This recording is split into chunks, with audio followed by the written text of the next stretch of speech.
অদ্বৈত জয়ন্তী কবে পালিত হবে? হরে কৃষ্ণ। আমি বৃন্দা আপনাদের শ্রীচরণে আমার কোটি কোটি প্রণাম জানাই। তো পঞ্চতত্ত্বের অন্যতম একজন আচার্য তিনি হচ্ছেন অদ্বৈত আচার্য, তারই আবির্ভাব তিথি।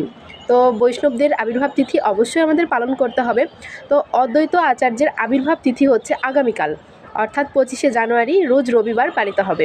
তো এই জন্য এদিনে অবশ্যই আমাদের সকলকে ব্রত পালন করতে হবে। তো সর্বপ্রথমে জেনে নিই যে অদ্বৈত প্রভু কে ছিলেন। অদ্বৈত প্রভু আর অন্য কেউ নয়, তিনি সদা শিবের অবতার, অর্থাৎ দেবাদিদেব মহাদেব শিব যিনি, তিনি কলিযুগে অদ্বৈত আচার্য হয়ে এসেছিলেন। তো সেই পরম বৈষ্ণবের, সেই মহান বৈষ্ণবের আবির্ভাব তিথি হচ্ছে আগামীকাল। তো আগামীকাল কিভাবে আমরা এই ব্রতটি পালন করব। তো অদ্বৈত প্রভুর এই আবির্ভাব তিথিতে অবশ্যই আমাদেরকে উপবাস পালন করতে হবে এবং মধ্যাহ্ন সময়ে তার অভিষেক সম্পন্ন হবে। তো অভিষেকের পরে আপনারা অবশ্যই অনুকল্প প্রসাদম, ফল জল গ্রহণ করতে পারেন। তো অনেকেই হয়তো কি করে যে মধ্যাহ্নের পরে হয়তো অন্ন গ্রহণ করে, তবে আমরা সমস্ত ব্রতই অন্ন ব্যতীতই গ্রহণ করি। আপনারাও অবশ্যই যার যেটুকু সামর্থ্য শুদ্ধভাবে করারই চেষ্টা করবেন। দুপুরে অভিষেক হয়ে যাবার পর আপনারা যদি থাকতে না পারেন তাহলে অবশ্যই অনুকল্প প্রসাদ গ্রহণ করতে পারবেন। ফল জল সবজি এভাবে অবশ্যই গ্রহণ করতে পারবেন।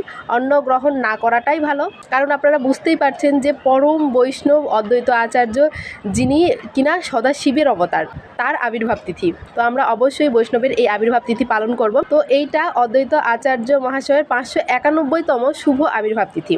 তো আজ থেকে প্রায় 591 বছর আগেই অদ্বৈত আচার্য এই ধরাধামে, অর্থাৎ যিনি সদাশিবের অবতার, তিনি এই ধরাধামে অবতীর্ণ হয়েছিলেন।